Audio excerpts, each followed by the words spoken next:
There's a big difference between being controlling and being in control. Being in control is awesome. It means you're self-aware, confident, and have strong self-esteem. But being controlling is the opposite. It's an unhealthy sign that your self-esteem is rocky and that fear is running the show. Today, I'm going to teach you the 3 reasons you've got control issues and my top 5 tips for finding peace and security within yourself. So stay tuned. Welcome back to the podcast. Hello, it's me. It's me. You know who it is, so I don't need to say it. If you don't know, come on. If you're watching me on YouTube, please hit the subscribe button and like the video because you're going to love it today. Today is all about control. How are you not going to love that? And you're also seeing my really fabulous shirt. I think everyone should come over to YouTube just for a second and see my fabulous fashion because you know I love fashion. I love fashion. Fashion's my thing. Anyway, I've had a little bit of a cold I've been battling. Does your man do that? Let me ask. Gary never gets sick. My Gary. I don't think he's had COVID ever. He just doesn't. He thinks it's from all his years in the Navy. Like they gave him shots for everything all the time. But he seemed to have a bad cold last week, and he's like, no, it's allergies. And then I got it. So I was like, I don't think you had allergies. And, I don't know if it's male pride or what, but that man stuck to his thing. He's like, well, you have different symptoms and I didn't have a scratchy throat and I don't know, And I'm like, come on, dude. I got sick. We're all up in each other. And I got sick right after you did. I think we all know you actually were sick. But anyway, he's sticking to it that he had allergies. I do not. I have a bad cold. So I might be coughing. I might be stopping to get I have some tea here and some water. So we'll see how it goes. Okay. So just, be patient, be loving, be kind. I don't edit the podcast, as I think you figured out by now. We edit a little bit at the beginning and the end, of course, like putting in kind of the intro and the outro, but it's all me. If I make a mistake, it just is. If I cough at you, it just is. It's just Abby and you. All right. So glad you're here. I originally talked about so I did do this where I did this kind of 2-parter. So it was either last week or maybe the week before. I record these earlier than when they come out, so I don't always know the order of things. But years ago in the podcast, in season, I think 2, I did a 2-parter where one was, what to do if other people are trying to control you, and then what to do with your own control issues.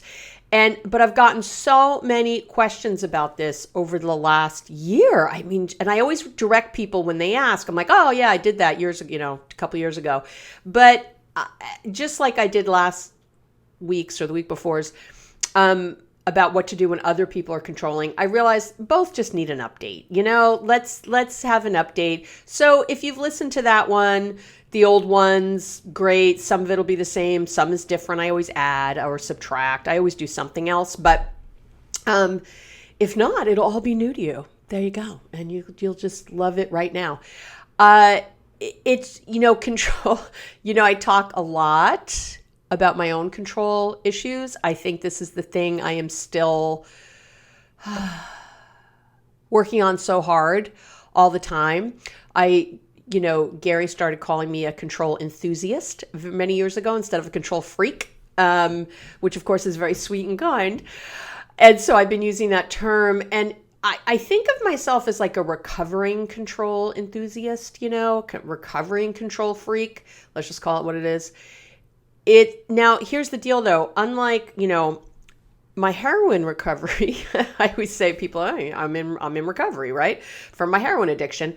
And I use that because I've never touched heroin again. Like that, once I had a sobriety date, that was it, right? No more. However, so I'd like to say that my control issues are as abstinent as my heroin has been, but that would be a lie. That would be a big old fat lie, and I don't lie to you. So I've not had complete abstinence with my control issues. It is really the thing that comes back over and over.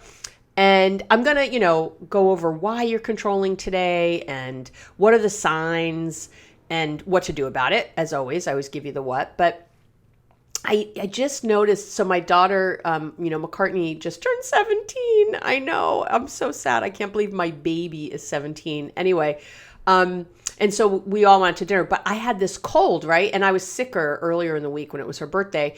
And when I get sick, I get weird. I don't like being sick. I'm a terrible, terrible patient. I'm just letting you, some people they get sick and they're just relieved. They're like, oh, good, I can just go lay down in bed for a little bit, which you're my idol. I want to be you. That's the healthy thing to do.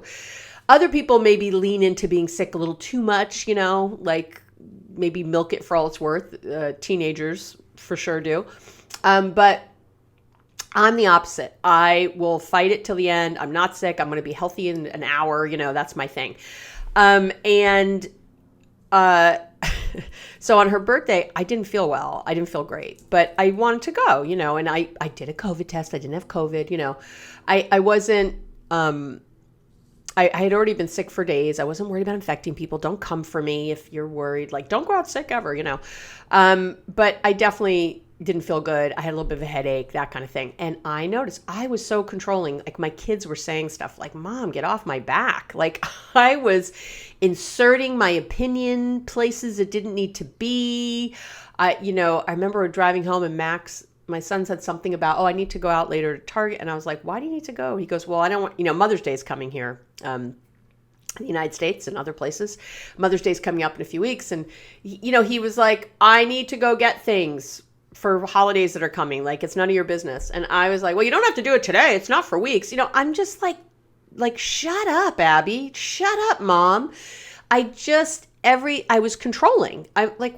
He can go do whatever he needs to. He's 19. If he needs to go to the store at 7:00, why do I have an issue?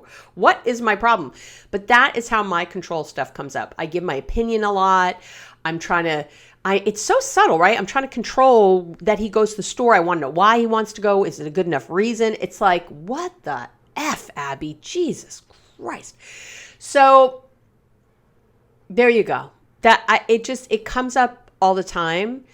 And I think it comes up for a lot of us in that way, and we don't realize that we're being controlling. We don't think of it exactly that way. We think of controlling only in a very, maybe someone physically having control of somebody. But it comes up in a lot of ways. And so let me say this first. And when I talk about kind of the triggers for controlling behavior, which I will talk about, I realized that I had a lot of the triggers. I was stressed. I didn't feel well. I was anxious, anyway. But we'll get there. So I want to say first that it's absolutely normal and natural to want to be in control. Come on. Being in control, it gives us a sense of safety and security.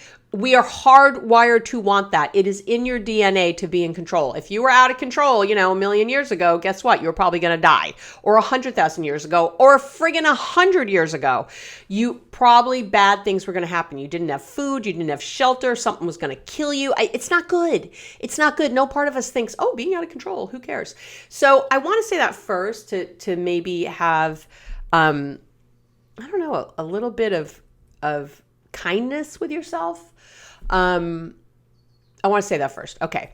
So the issue though is when it's like a pendulum. I want you to think of anything is on a continuum sort of. So if you think of a pendulum, right? The issue is when the pendulum swings too far in either direction. So obviously if you're someone who never wants to be in control, never wants to make a decision, that's actually your own way of being in control, blaming others, or this other side of the pendulum where you're always in control, you always want to know why Max is going to the store and why does he have to go tonight and what's the purpose and how long will he be gone? And, and it's like, give it a break.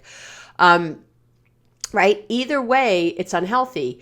And we try to control events and people. Think about it, because we think this will result in us being happy, safe, successful. That's why we're trying to control. That's what we think. On the other side, I'll feel better if I control this. I don't know what I was, thinking that night about having to control where Max went to the store or not, but that's ultimately what it comes down to at the end of the day.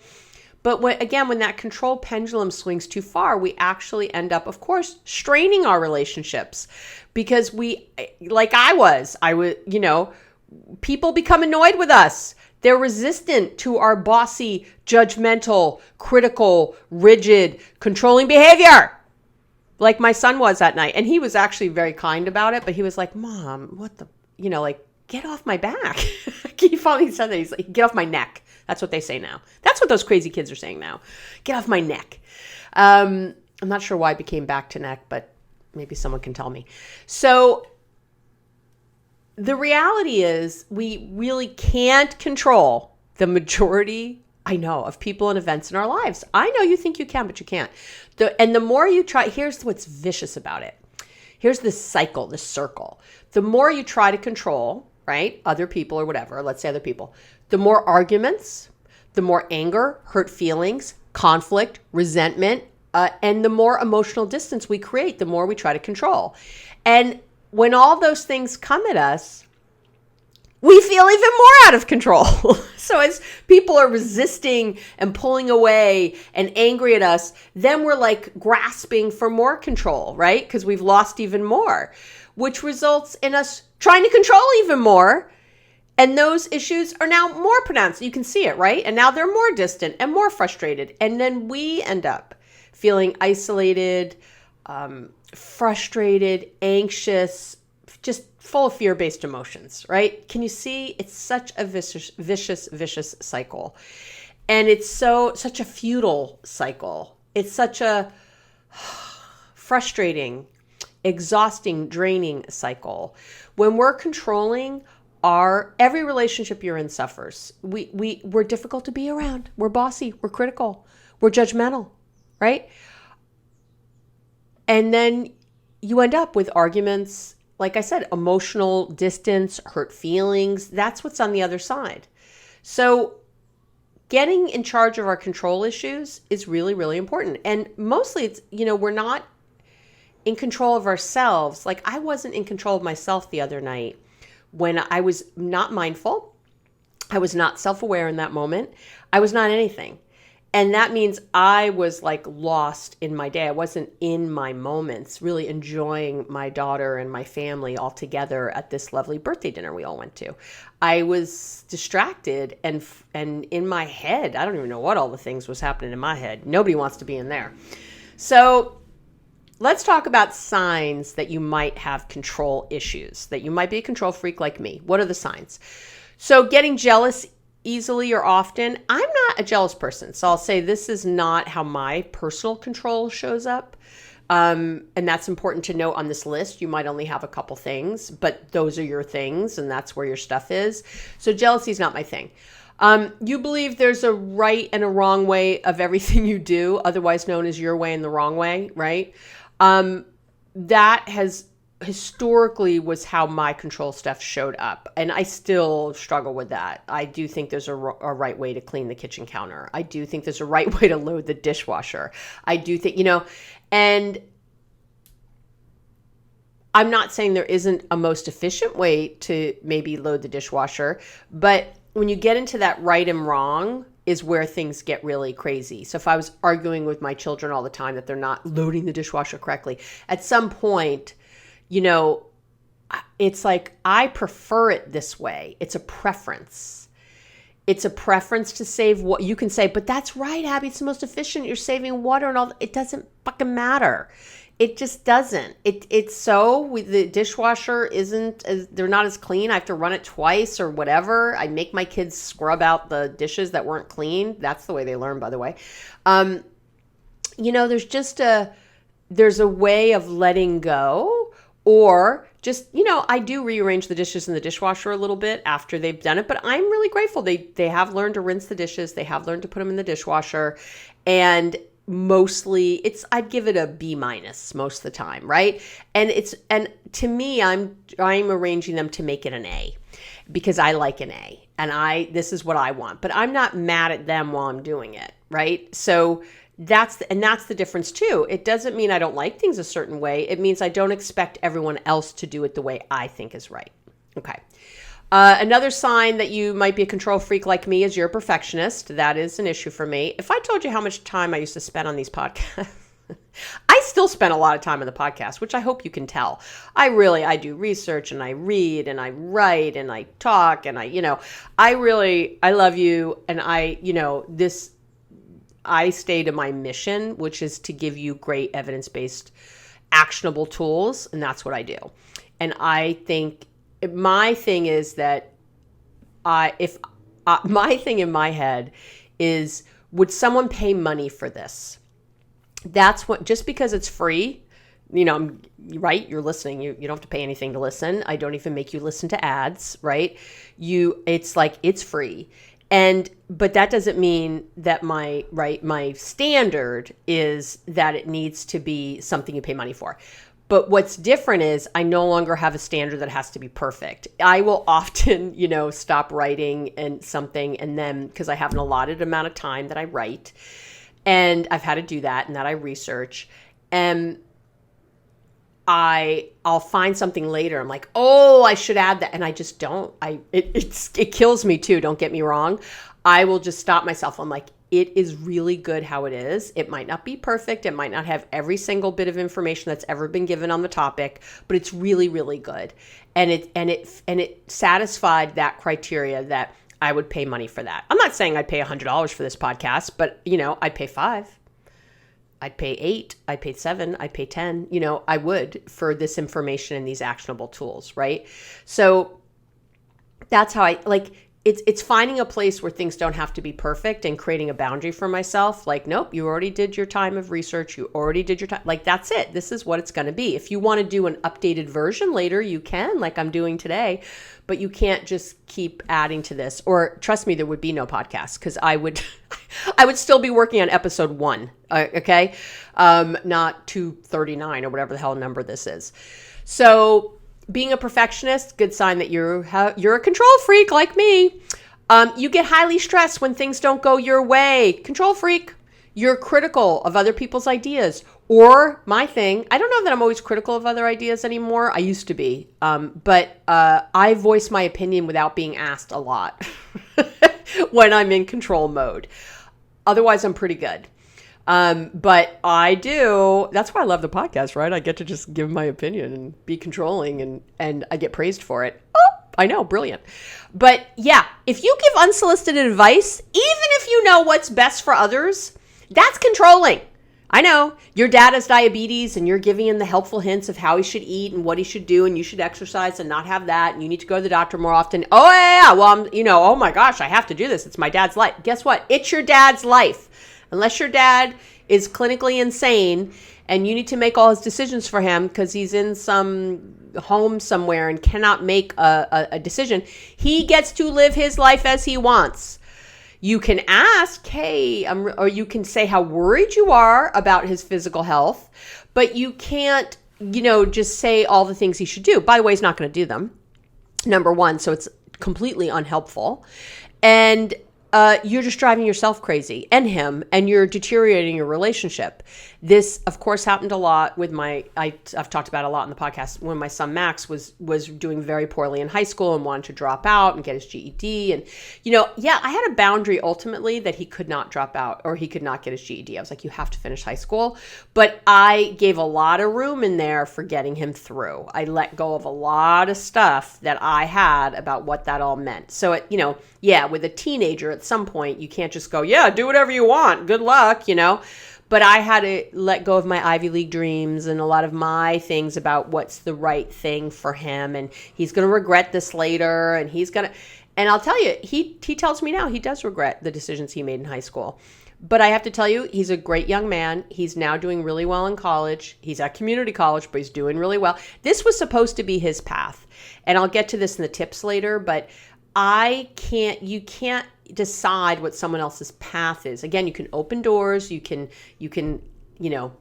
make it seem like a great idea, but at some point they have to find their own way. And I'll tell you, Max has had to come back from a lot of holes he dug himself in, and it's been really good for him, his character. His character is beautiful. I think my son's character is it's an Ivy League character.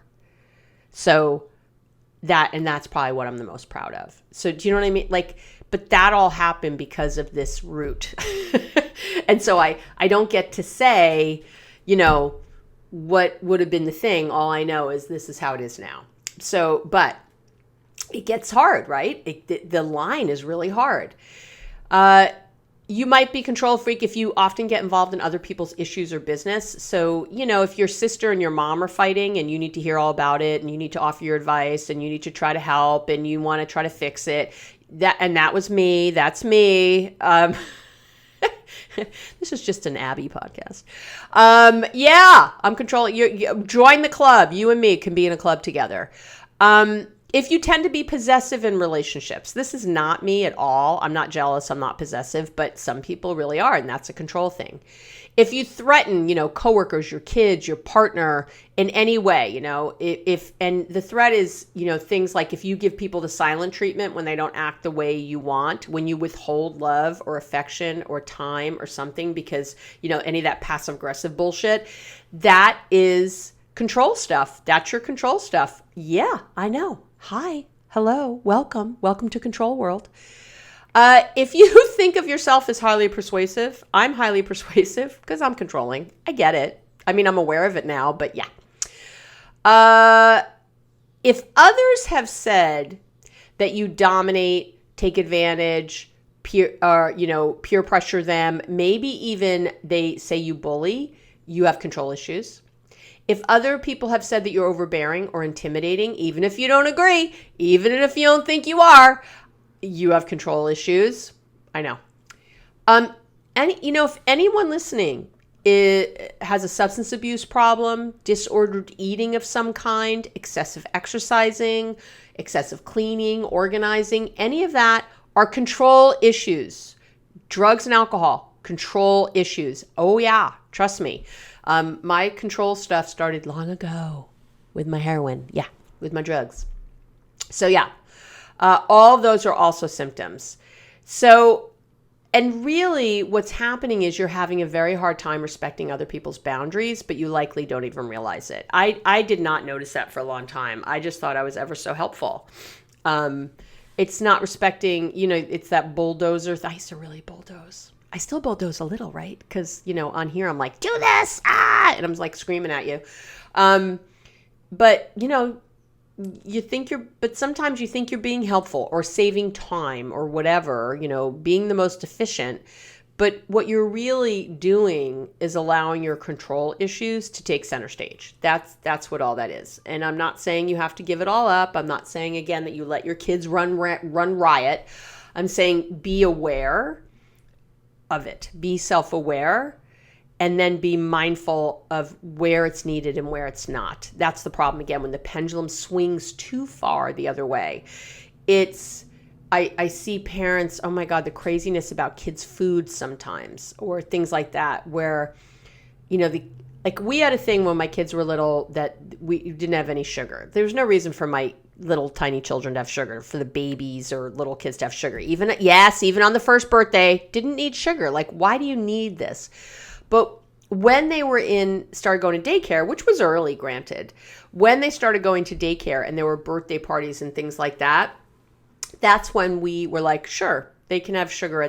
I wasn't thinking they're never going to have sugar the rest of their lives. And I didn't want them to feel, for me, this is me. You're not a bad parent if you do this different. I wasn't a bad parent for doing it either, by the way. Let's not get judgmental. But that's how we did it. We thought, well, once they start really being, it's a social issue, we're going to shift that a little. If they would go over to, someone to a birthday party or to someone's house for dinner or whatever, and they had different kind of rules around eating, we were okay with that. We figured, yeah, most of the time at home, they're getting a very healthy, well-rounded diet. And the other 20% of the time when they're out and eating or whatever, they're not, it's okay. Like, I could let go of my control craziness for a period of time. I think I've shared with everybody before, like my kids had nothing but breast milk for the first year of their lives. I know, because I read that was healthiest. And I know now when I look back, I had a lot of guilt about working while my kids were so little. And I thought, this is the thing I can do. And I was insane. I was a control nut, crazy person. with them only getting breast milk and pumping and mailing milk home when I was working, away, when I was away on business. And I was just a nut. There was so much breast milk everywhere. Anyway, but you know what I mean? Like, that's where my control, like when I look back and I think of how crazy I made myself, what was I doing? What would have been so bad if they had had a little bit of something else? I got so black and white. I got so rigid about it. And that's the thing, you just want to look at that when we're so rigid. And a lot of that felt good to me because of being, in, recovering from a drug addiction. There's some rigidity there, right? There is a black and whiteness to it. You just don't do this anymore. You don't use heroin anymore. So there's a black and whiteness that I felt very comfortable with. But as I've gotten older, I've realized that black and white stuff fits really in very few situations. I have a black and whiteness about violence. I do. There are things I have it, but it's, again, very few situations. Okay. So let's talk about why you're a control enthusiast. And there's really three main reasons. I'm not saying there aren't others, and certainly these can overlap, but there are three main reasons you might have control issues today in your life as an adult listening to this. So reason number one is childhood. I know, it always comes back to your childhood. Most control issues you're experiencing as an adult can be traced back to some issue with how you attached, with what we call your attunement to your primary caregivers as a kid. Now, it doesn't mean there was some serious trauma, although there might have been. It means that something was just off between the way you were parented and what your individual needs as a human were as a child. So this could be anything from, not feeling unconditional love and acceptance from your parents or primary caregivers to actual abuse or neglect. So depending on this misalignment, right, with how you were parented and what you needed, your control issues can obviously take a lot of different forms. That makes sense, right? So, for example, if you didn't feel loved by your dad, you might have become a perfectionist who got straight A's in order to receive attention from him. You might have sought out his praise and reassurance. Reassurance. I couldn't say that word. You might have sought that out, which was the only real way that you had to boost your self-esteem and feel good about yourself. So that's why you were always seeking it out. Maybe you did grow up with an alcoholic mom and grew to hate never being able to count on anything being consistent in your home growing up.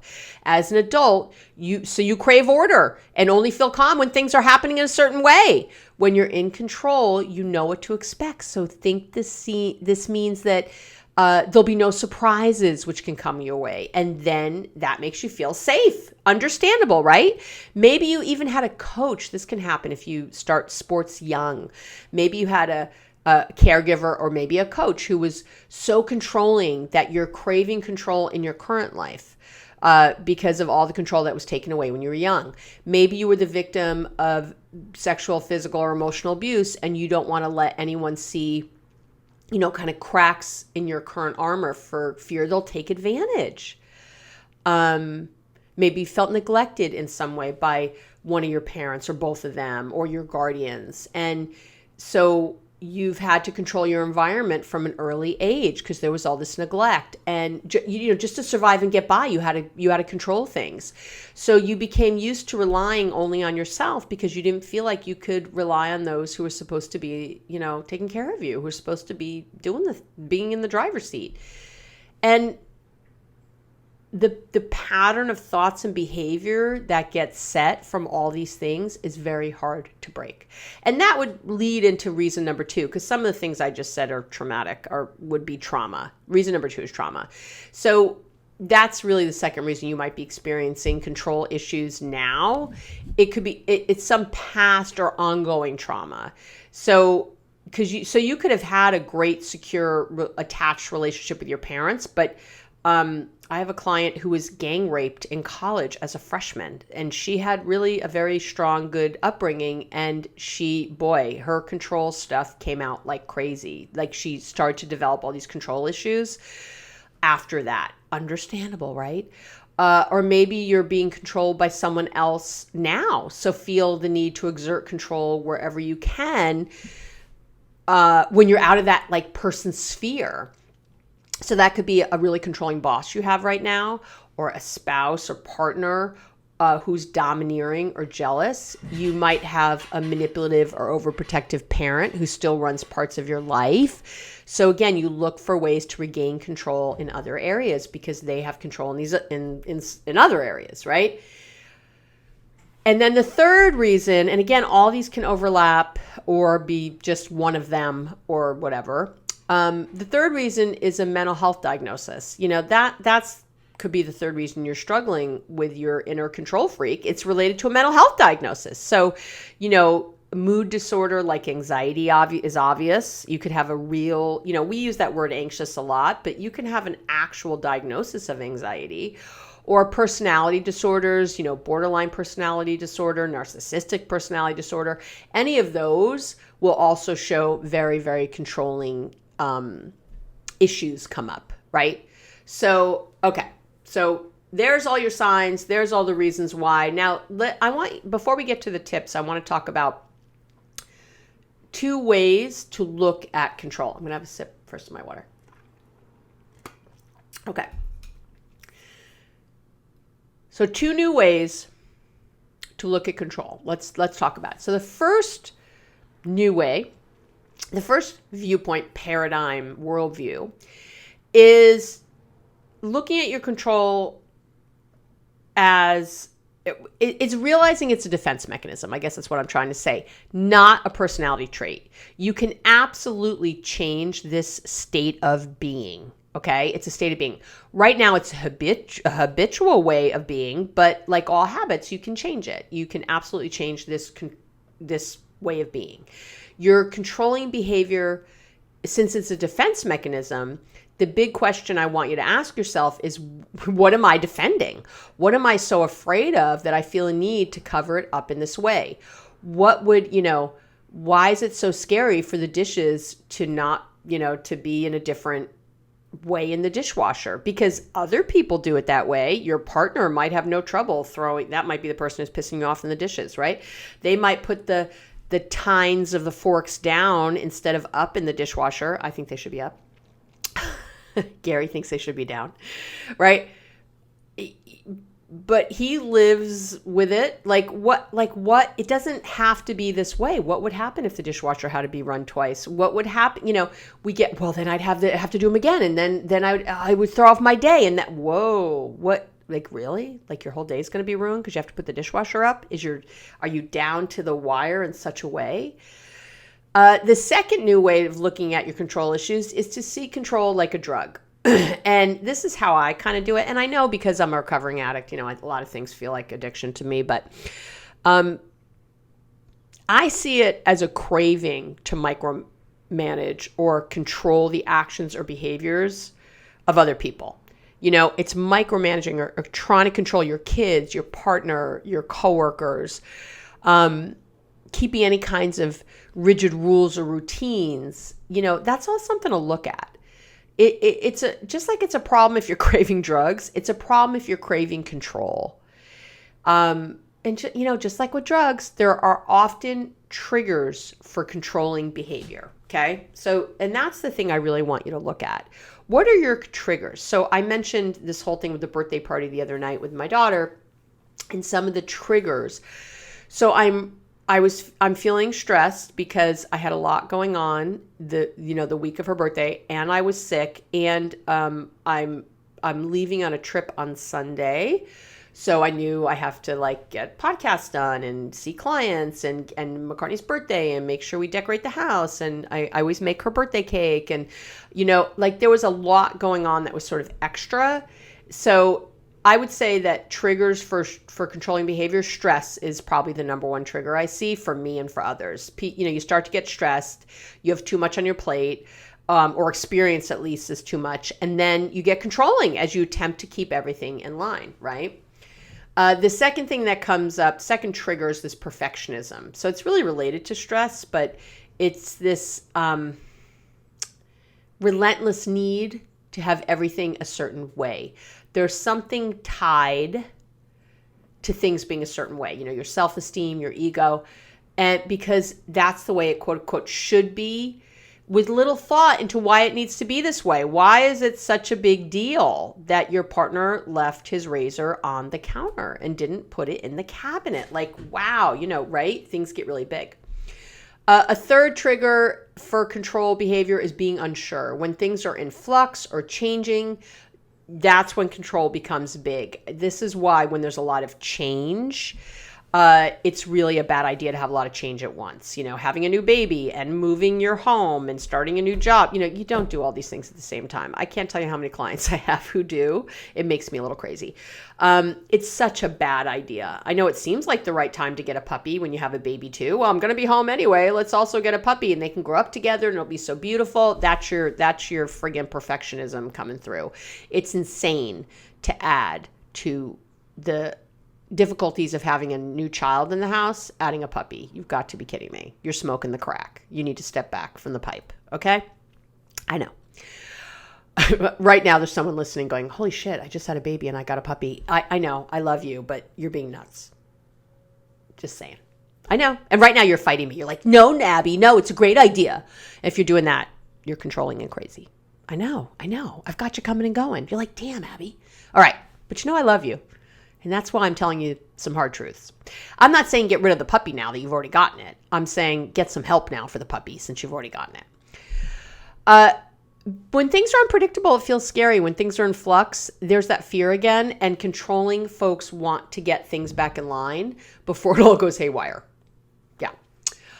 Fourth trigger that I see a lot is overscheduling. People tend to not only overschedule, but to plan everything down to the minute. That's why you care that you have to put up the dishwasher again, because you have everything planned down in the motherfucking minute. No wonder you're so crazed. Your partner comes home in the middle of the day and early from work and says, hey, let's have some nookie. Kids are out. Let's have some sex. And you're like, no, because you're like, oh, I have all these emails to send out. You've planned everything down to the friggin' minute. I've got to send these emails back out. Then I have to do this. Then I have to put up the laundry. Then I have to do that. And then I'm going to go pick up the kids. And you did not, schedule in. And how long does the sex really take? Have a quickie against the dryer. It'll be okay. 15 minutes. Boom. But it's like you can't get out of that mindset of what you thought was going to happen.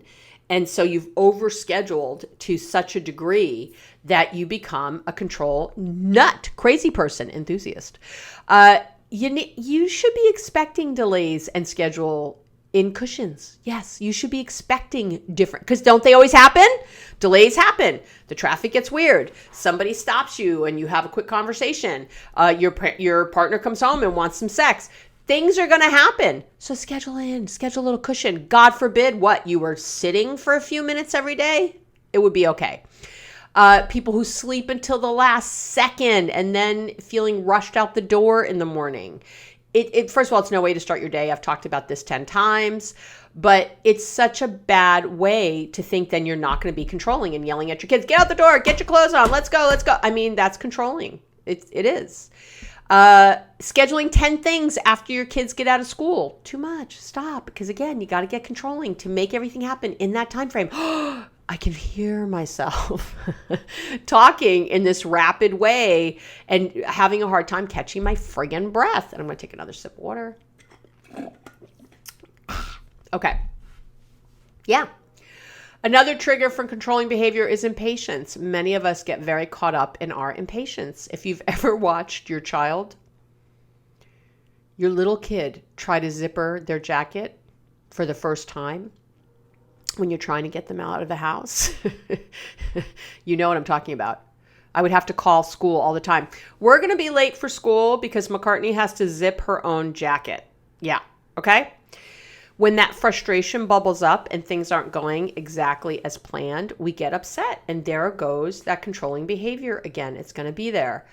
Obviously, anxiety is a trigger, right? I mean, all these triggers are about anxiety, but it doesn't matter if you have a diagnosable condition or not.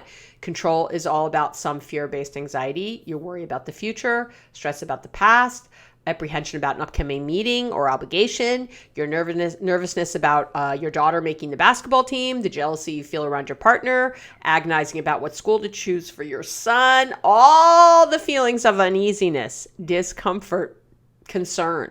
These are all anxiety and lead to control issues because you're trying to alleviate those upsetting feelings.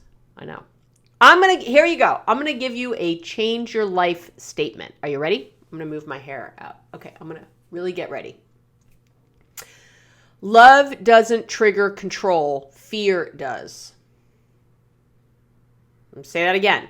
Love doesn't trigger control. Fear does.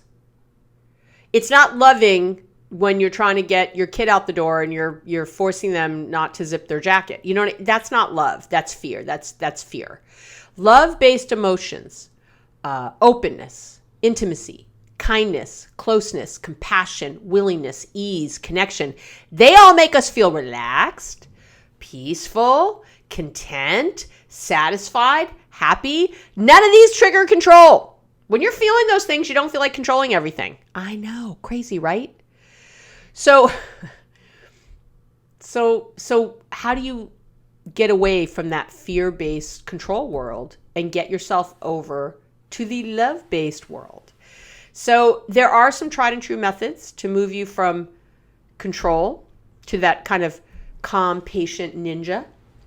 And I'm going to give you my top 5 tools. Okay, here we go. And these are obviously many from the research, and from my 38 plus, I guess it's more now. Yeah, it's 38 years of working with clients. We're getting up to 40, okay? Long time of working with people, seeing what works and what doesn't.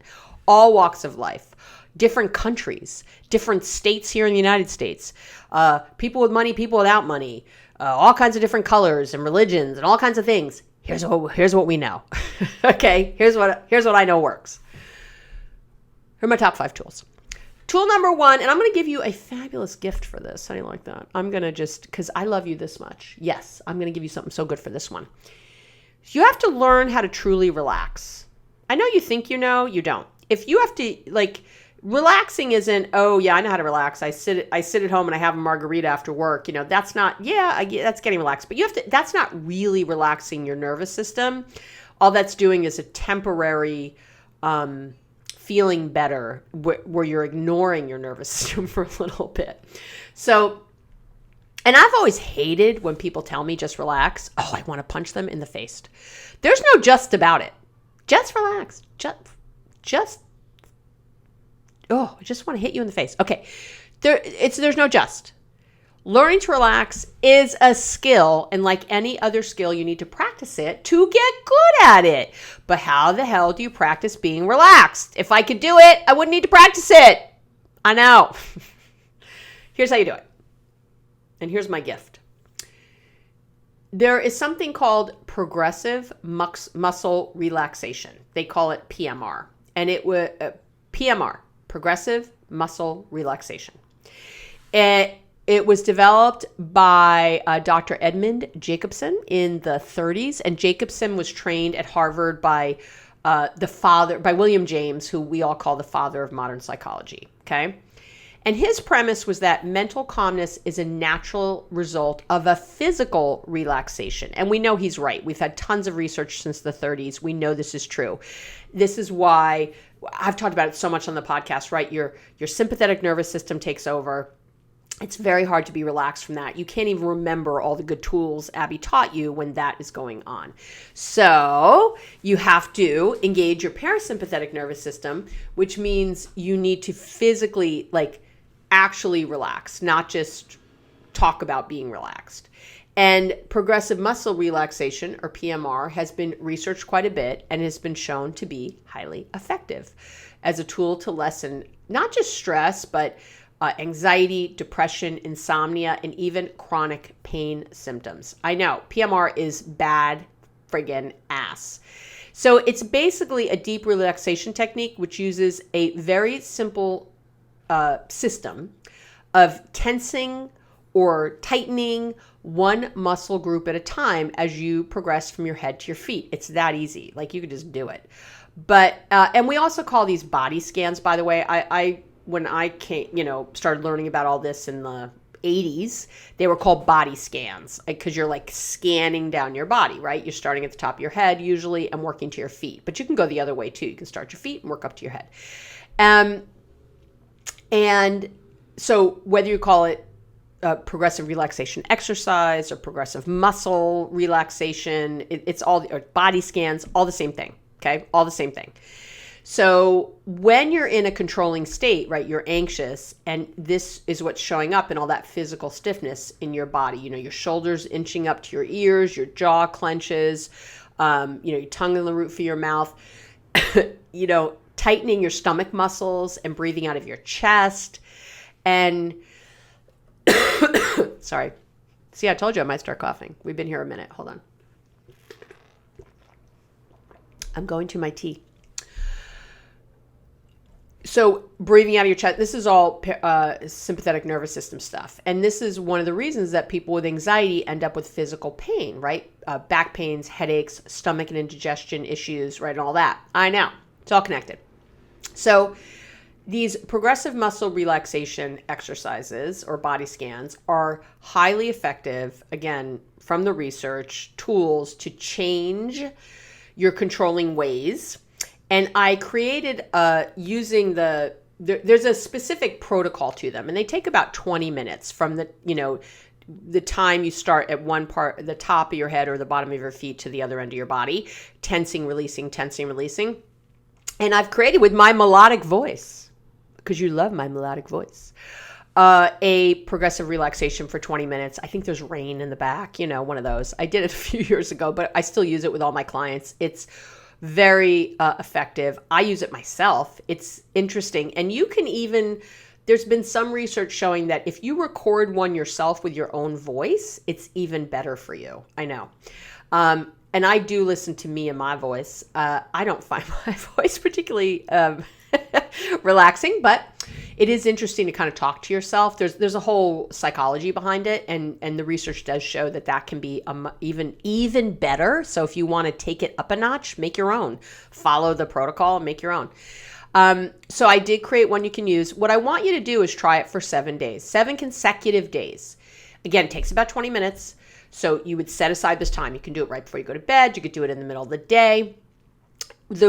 I give it to my clients a lot for when they either have trouble falling asleep or have trouble staying asleep. When you wake up in the middle of the night and you can't get back to sleep, it's what I use when I can't get back to sleep. Hello, this is it. I put this on. So, and I have that wonderful little head wrap that holds the headphones in so I can sleep with it on without things feeling like they're sticking in my ears and hurting me. I love that thing. And anyway, I know they're great. We have great inventions in the world. So do a progressive relaxation. Come over to the website, abbymedcalf.com /podcast, and you will look for this episode. Or you can go to abbymedcalf.com /relationship tips and tools, which is the blog. And there's also a corresponding episode related to this. And you can get it for free. You'll have to put in your email as usual. And you get on my weekly. Are you not on my weekly love letter? If you like the podcast, you would love my weekly love letter. It's a love letter. It's meant to help you think differently. I don't do anything. Do we not know by now? I'm not sleazy. Hello. You're just on my list of getting the weekly love letter. I don't sell you things. I don't, again, maybe twice a year when I do create something, you'll get a coupon if you want money off of that thing. But other than that, it's just me every week giving you some inspiration, motivation to get through the week, a different way to think about your life, a different way to think about something. That's all it is. And if you don't want it, then you can just delete yourself, unsubscribe. It's not hard. I don't hide it. So there you go. Or we might just put it up on YouTube as a video, and it might just be that easy that you don't even have to put in your email. Isn't that nice? Anyway, either way, we'll have it ready for you. Come over to the website. It'll be there. Okay. Tip number 2 is learn to delegate or cut things out. If it doesn't matter in 5 years, it doesn't matter now. You got to hire people. You got to order in a pizza sometimes. And you're not ruining your kid if they only have one sport or activity at a time. The really important thing with delegation is you can't be attached to outcomes, because no one else is going to do it just like you, and that needs to be okay. So start with small things if this is especially hard for you, but find something and get someone else to do it today. And by the way, you can't delegate to your partner, because you guys are, I talk about this a lot. This is the essence of everything I discuss. You and your partner are a shared entity. You are a shared battery. So when you give something to your partner, you're depleting the shared battery, which means you're depleting yourself. You can't really delegate to a partner, because it's the same, I always say this, right? You and your partner can't take things off your plate because it's the same plate. You're sharing the plate. You're just moving around the mashed potatoes. Okay. So you can't delegate to your partner. That's not taking things off your plate. It's, again, you share the plate. So you really have to look outside the couple when you delegate. Okay, outside the couple. It's also okay, remember, to delete things, to get rid of things, to say no, even if it's something you've always done, so people expect it from you. I don't care if you've been the chair of the auction committee every year for your older kid, and now your younger kid is there, and people are like, well, you already know how to do it, and now your other kid, nope, can't do it anymore. I know you've done the Christmas card every year, but maybe not this year. Or if you choose to do it, what are you going to take off your plate? Maybe hire more help over the holidays to offset the time you're using for the, right? These extra things get added to your plate. So I'm having people over for dinner, and I'm sending out holiday cards, and I'm going to parties, I'm getting less sleep. It's insane. During that time, you should think about having a cleaning person every week for that month instead of every other, or having them also do the laundry. You should have that anyway. Or hiring people I hire people to clean up and prep and help set up when I have large dinner parties, so that I'm not left with that big mess at the end. So I'm just cooking, which I enjoy, actually. And then all the part that I don't enjoy, someone else does. I know. Works out great. But you have to think about that. When I'm adding things, what am I going to take off? Tip number 3, let go of right. There is not a right way to clean the kitchen counter. I know this is so painful. Trust me. I believe there's a right way. I know. I have teenagers. There feels like a right way. There's not. It's your preference. It's my preference that the kitchen counter gets cleaned a certain way, but there's not only one right way to do it. I know you're sitting there arguing like, well, Abby, if there's jelly in the middle of the counter, then that's not right. Who says? Who says? Other people are not bothered by the jelly. Guess what? Just you. It's your preference that the counter, that you lift up everything and wipe under it if you say you're wiping the counter. That's your preference. There's not one right way to clean. I know it seems that way. I understand. Trust me. I feel your pain. The struggle is real. I could say all the things. This is me. I am you. If you are arguing with me right now, trust me, I have argued with me already. Okay? And we're wrong. We're just wrong. People live all kinds of ways, and it's okay. I like it a certain way. I've shared before, when Gary shaves and he swishes out the sink from his whiskers, he does it 90%, right? To me, I still see whiskers. Most of them are gone. The vast majority are gone, but I still see a few here and there. And then it's really disgusting if there's a little toothpaste in there. I'm just grossed out. But that doesn't mean he's doing it wrong. Because it's not perfectly clean. It's not. If I had to give him a grade, I've said this before, it would be like an A-, B+. That's a good grade. We're not looking, we have to stop looking for perfection. We have to stop looking for the only one right way. You got to let it go. You know what I do? I wipe out the sink the rest of the way. I've timed it. It takes about 4 seconds, I know. And I don't do it for him. I do it for me because it's the way I like it. It's for myself. It's not for him. I'm not cleaning up after him. He cleaned up after him. He would be fine with a few little things in the sink. I'm doing it for me. And once you get out of that victim bullshit that makes me crazy, it does. I talk about it a lot. And start taking responsibility for how you like things and how you want things. It doesn't mean he doesn't love me, that he doesn't care about me. It doesn't mean he doesn't think what's important to me isn't important to him. It doesn't mean any of that. You are insane when you go there. This man is completely devoted to me and loves me so much. And when he wipes his whiskers 90%, it does not mean anything other than he sees it differently than I do when he looks at the sink. That's all it means. I know it feels different. I've thought the other things too, but it doesn't make them true. If someone is willing to do friggin' anything, let that be enough. Let it be enough. If it's half-assed, try to have the most generous interpretation of them and their actions. It's not your way or the highway anymore. Let people find their own way to help and be part of the action. Right? Let it be enough. And if you want it, again, different, make it yourself. For you, not for them. Okay. Tip number 4 is you have to dispute negative thinking with realistic self-talk.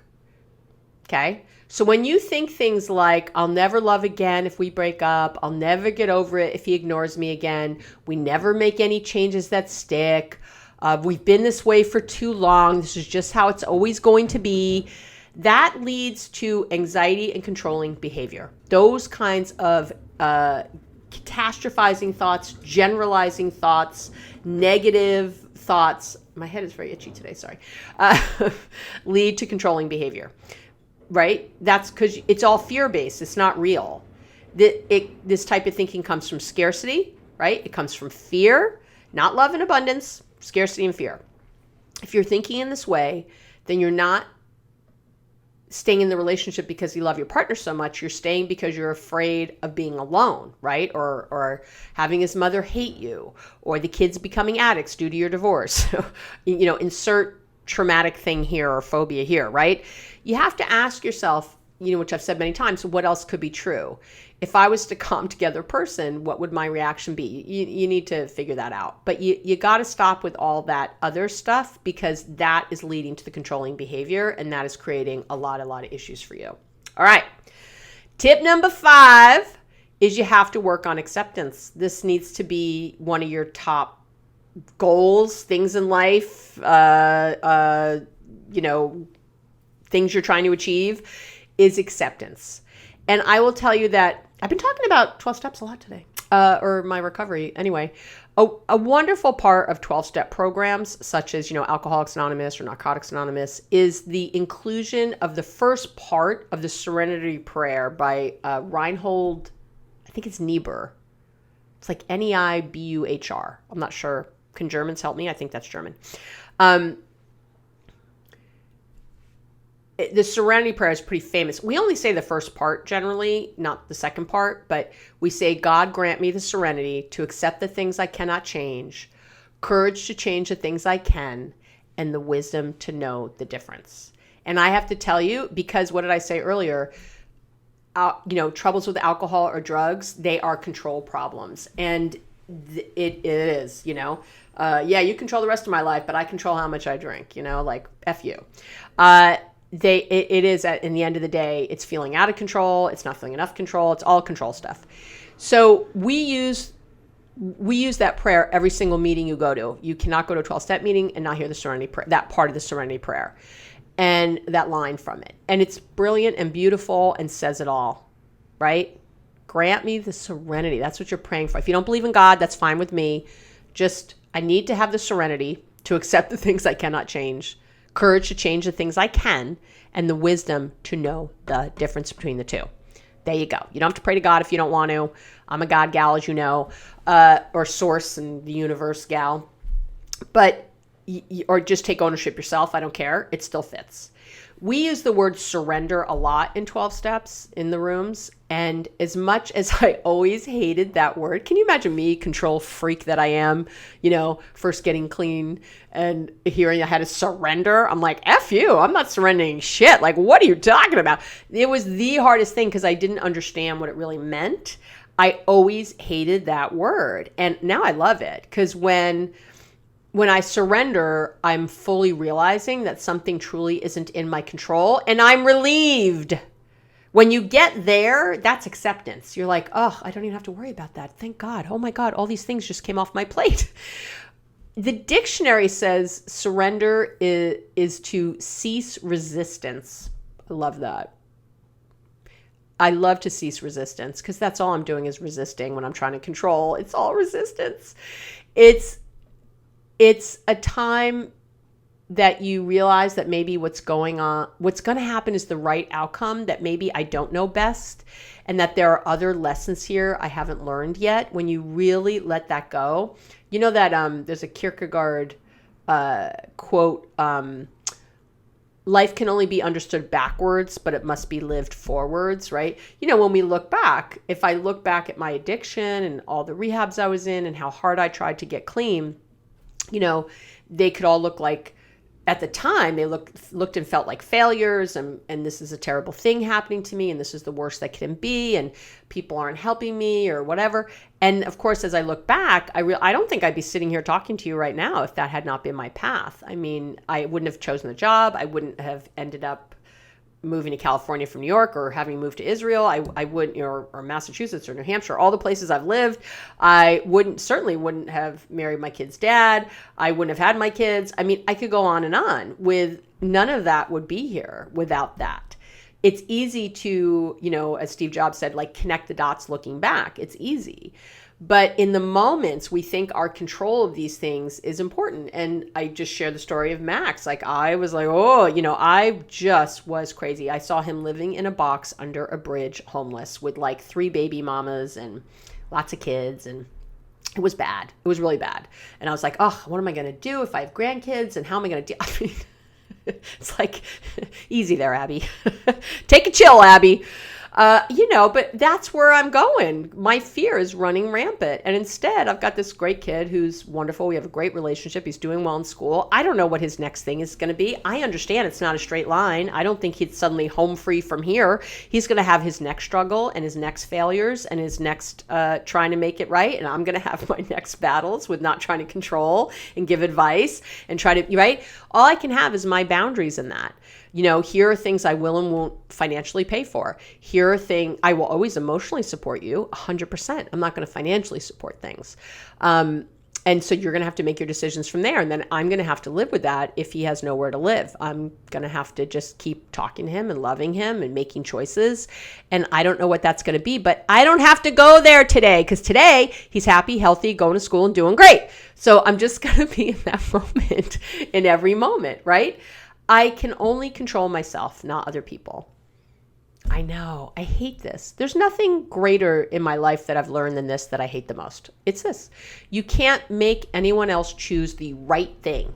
And it's frankly complete, I'm going to say this with love, arrogance to think that you know the right thing for other people anyway. It's arrogant. It's friggin' arrogant.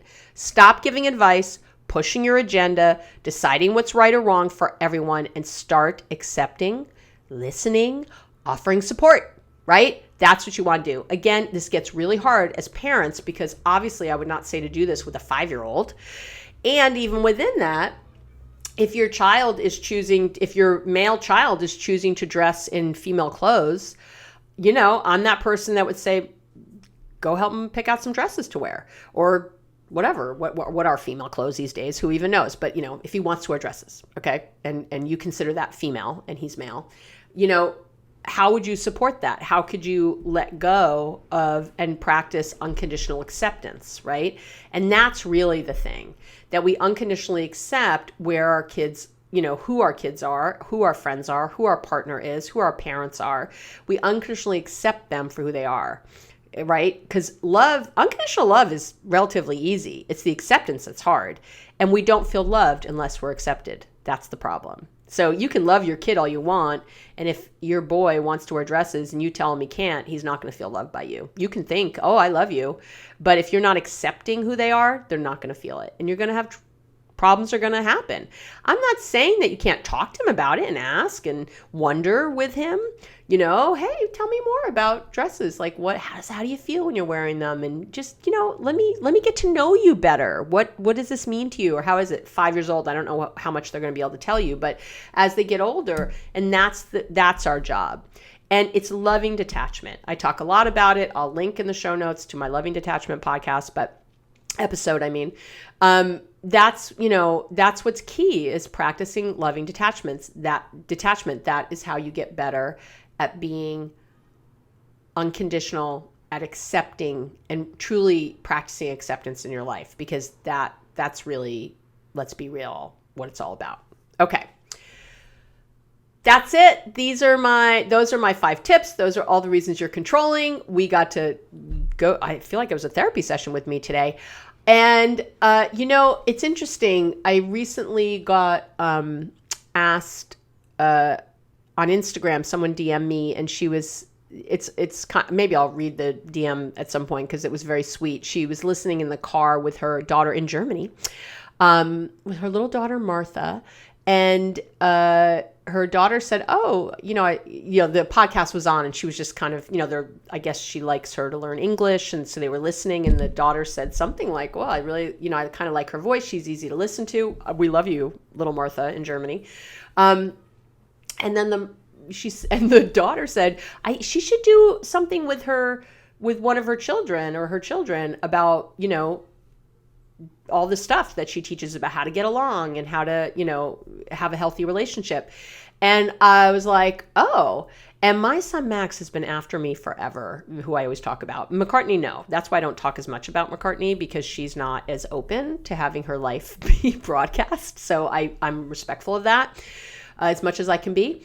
But Max, he's all about it. So what would you think if I think it would be a separate podcast, or maybe I did bonus episodes. I wouldn't substitute these, but maybe I would do some bonus episodes with Max. Anybody interested? Send me an email, abby@abbymedcalf.com, or DM me on Insta, or I don't know, Facebook, or wherever you are. I'd love to know your thoughts or what you think the focus could be. That's always been what stopped me. Max has been asking forever. He's like, we should talk about, parenting and teenagers and blah, blah, blah. And I'm like, I don't know. Because I certainly don't ever want to seem like I have some perfect relationships with my kids, because I don't. And the way I do it, like, this is one of those times when I use the research and what I'm told works with my kids, and it seems to be working so far. But I don't know. I'm always wary of like, oh, do what I do because it's the best. I don't like that. So I feel like if there's a way, though, maybe a conversation between Max and I, and how he reacts when I'm controlling, and how he reacts, what he thinks about my divorce from his dad, and how we co-parent now, which we were all together at McCartney's birthday this past week. My ex and his wife and my Gary and all of us were together, and I think we're a great family, and we were laughing and having fun together, and it felt really good. I don't know. Would that be interesting, or would that not? So yeah, let me know. Let me know your thoughts. Love to hear it. That's it for today, though. I love you so, so much. It's always great spending time with you. Please, if you want to get the love letter, you can sign up on the website, or anytime you download something. If you're, again, watching me somewhere, please leave a review or like or subscribe. We're in a relationship, so I appreciate, it's a reciprocal relationship. I'm giving, but part of a relationship is both of us sort of giving and receiving in each way. And that's a way that you can give. When you send me ideas, it's a way to give. When you DM me like that mom did with that idea, that's a way to give. When you subscribe or leave a review or rate, that's a way to give. Buy my book is a way to give, or a product. These are all ways to give. You don't have to spend money to give. But it's not tit for tat. It's not like, oh, I did this for you, you have to do this for me at all. It's just, we're in a relationship, and we talk to each other, and we support each other. And that's what it is. So anyway, there you go. I love you. I'm really excited to have done this topic. I think it's a good one. And have an amazing week, and I'll talk to you real soon.